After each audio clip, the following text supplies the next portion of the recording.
नमस्कार. बातमी आहे पंढरपूरमधून. सरकारने प्रस्तावित केलेल्या पंढरपूर कॉरिडॉरच्या विरोधात पुढील रणनीती आखण्यासाठी बाधित नागरिक व व्यापाऱ्यांची बैठक मंदिर परिसरात पार पडली. या बैठकीत काही नवीन पाहुणे आंदोलक अज्ञात शक्तीकडून घुसविण्यात आल्याची चर्चा जोर धरू लागली आहे. बोलण्याच्या ओघात एका पाहुणे आंदोलकाने विठ्ठल रुक्मिणी मंदिराचा काही भाग पाडा, पण आमची घरेदारे पाडू नका, असे विधान केले.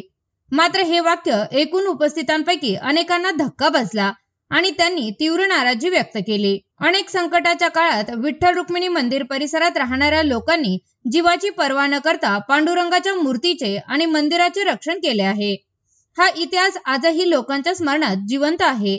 त्यामुळे पांडुरंगाचे घर पाडण्याविषयी केलेली ही वल्गना नागरिकांना अजिबात रुचली नाही. पांडुरंग हे संपूर्ण देशाचे आराध्य दैवत आहे.